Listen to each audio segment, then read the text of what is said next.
जय जवान जय किसान। मैं मुन्ना लाल सक्सेना, मेरे साथ जुड़े हैं मंजेश यादव, महासचिव जिला फर्रुखाबाद, नगर अध्यक्ष राजेश और प्रताप सिंह गंगवार, संगठन सचिव मैं मुन्ना लाल सक्सेना, प्रदेश सचिव। आज हम लोग यहाँ पर जन समस्याओं को लेकर बैठे हुए हैं। जो अधिकारी यहाँ के वो कतई मतलब ध्यान नहीं देते हैं। भ्रष्टाचार का जमाना है, घूस लेकर और घूस बड़े अधिकारियों को देकर इन पर कार्रवाई नहीं होती है। ये कहा गया कि हर साख पे उल्लू बैठा है, अंजामे गुलिस्तां क्या होगा। चंदा चोर सरकार और मंदिरों का चढ़ावा चोर सरकार में चीनी की बढ़ती हुई कीमत ये दर्शाती है कि मोदी सरकार में बड़े पैमाने पर इनसे चीनी मिल वालों से चंदा लिया है। जो 44-45 रुपये बिकने वाली चीनी आज 52 से लेकर 55 रुपये तक बिक रही है। ये क्या देश में हो रहा है? इतना कोहराम कटा है।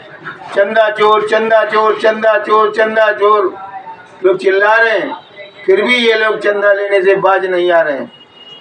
वर्तमान में सामने इलेक्शन दिख रहा है 2027 वाला, इसमें दोबारा सरकार नहीं आनी है। स्थानीय तौर पे हम लोग समस्याएं देते हैं। तो यहाँ के जनपद फर्रुखाबाद के अधिकारी, चाहे वो खंड विकास के हों, चाहे जिले के हों, चाहे तहसील के हों अधिकारी, और चाहे विद्युत विभाग के हों, तहसील के जो समाचार ये सुनना पसंद नहीं करते हैं कि ये जो समस्याएं किसान यूनियन ने दी हैं उनको हल करें।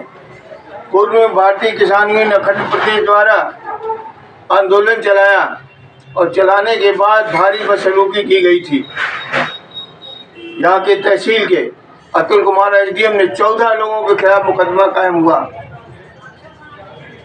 और हाईकोर्ट में भी इनके खिलाफ मुकदमा विचाराधीन है। लेकिन ये जिले के इतने भ्रष्ट अधिकारी हैं, सुधरने का नाम नहीं ले रहे।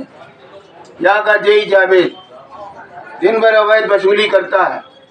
तमाम शहर के जो है पाइप, ये विद्युत पाइप टूटे हुए हैं, अपने आप गिर रहे हैं, दुर्घटनाएं हो रही हैं, उसे इससे मतलब नहीं है। जब लोग सोए हुए होते हैं तो ये जेई जावेद सुबह ही उठ के जो है अवैध वसूली के लिए चला जाता है। इसकी आय से अधिक संपत्ति की भी जांच कराई जाए, लेकिन उम्मीद नहीं है ये भ्रष्ट अधिकारी नहीं सुनेंगे। इसी तरीके का हमने ज्ञापन दिया था कि आगरा से बड़े पैमाने पर आयातित दवाइयाँ नकली कायमगंज में बेची जा रही हैं। ये ऐसा नहीं कि अधिकारियों को न मालूम हो, इसके एवज में अधिकारी मोटी रकम दवा विक्रेताओं से लेते हैं। तो ये छापे कौन से मुंह से उनके यहाँ डालेंगे? इन ऐसे अधिकारी जो जनता के दुश्मन हैं, इनके ऊपर ऐसे अधिकारियों को रासुका से कार्रवाई होनी चाहिए। राष्ट्रीय सुरक्षा कानून की, या ये लोगों की मौत से खेल रहे हैं। भाई, सरसों का तेल में सीपीओ की मिलावट आ रही है। देसी घी में जानवरों के चीनी, लाल मांस की चर्बी खुलेआम मिलावट होती है और ये सब जानते हैं। कारण क्या है कि हर महीने और हर साल ये खाद्य सुरक्षा के अधिकारी के लोग दुकानों से, किराने की दुकानों से अवैध वसूली कर रहे हैं, पैसा लेते हैं। और पैसा अगर लेते हैं तो उनके पास कौन से मुंह से जाएंगे? वो लोग इसी तरीके से पैसा जब रिश्वत देगा आदमी, तब दुकानदार बेईमानी को खुद भी मजबूर होगा। अब रिश्वत कोई 100-200 रुपए की तो होती नहीं, 4000, 5000, 20,000 सोने की कीमत की तरह इनकी रिश्वत बढ़ रही है। भाई, अतिक्रमण की समस्या है। अतिक्रमण के लिए हमने कई बार दिया, नगर पालिका के योग कतई नहीं सुनता है।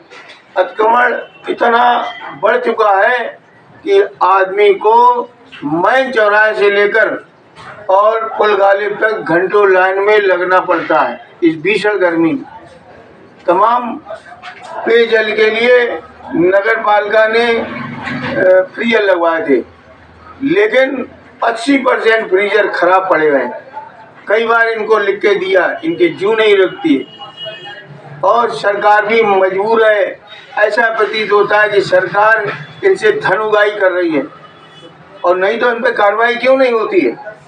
वृद्धा बेसहारा महिला कन्या विद्यापीठ विद्यालय के पास उसका मकान है, और उसके नगर पालिका की पानी की टंकी पीछे यूकेलिप्टस का पेड़ है जो बहुत भारी हो चुका है। उसकी पत्ते टहनियाँ टूट के उसके घर पे गिरती है। आंधी आने पे किसी भी समय पेड़ अगर टूट के गिरता है तो उसका पूरा मकान ध्वस्त हो जाएगा। ये नगर पालिका के ईओ और अध्यक्ष नगर पालिका ये सब भ्रष्ट हैं, सब कमाई में लगे रहते हैं कि सरकार का धन कहाँ से आए और हम कहाँ से कितना लूटें। सब लूट के माल में लगे रहते हैं। जन समस्याओं को किसी को लेना देना नहीं। साफ सफाई की व्यवस्था नगर पालिका की बद से बदतर हो चुकी है। नालियाँ गंदगी चाटी पड़ी हैं। कर्मचारी है ही नहीं, कर्मचारियों की नियुक्ति करते नहीं। इनके जो हमरा है प्राइवेट वो सब देख रहे हैं और वो ही वसूली कर रहे हैं सब। इसी तरीके की समस्या गांव मानिकपुर पाठशाला किया है। पाठशाला में गिराऊ है, लेकिन यहाँ पर कोई देखने वाला नहीं। और इसी मानिकपुर में पानी की टंकी बनी है पर पानी सप्लाई नहीं हो रहा है। वो भाई की समस्या नहीं है। जहाँ जहाँ ये अदानी अंबानी कंपनी की जो है जल जीवन मिशन के तहत जो पानी की टंकियाँ पानी सप्लाई के लिए बनी है, ये सब आधा अधूरी हैं या टंकियाँ गिर रही हैं। इनसे गांव वालों को पानी का लाभ कुछ नहीं मिल रहा है। तो हमारी ये मांग है कि इन मांगों पर जनहित में ध्यान दिया जाए, और नहीं तो बड़ा आंदोलन होगा। और आगामी चुनाव में भारतीय जनता पार्टी या आरएसएस की सरकार को किसी कीमत पे गांव-गांव घर-घर में घुसने नहीं देंगे, वोट नहीं देने देंगे। जय हिंद, जय जवान, जय किसान।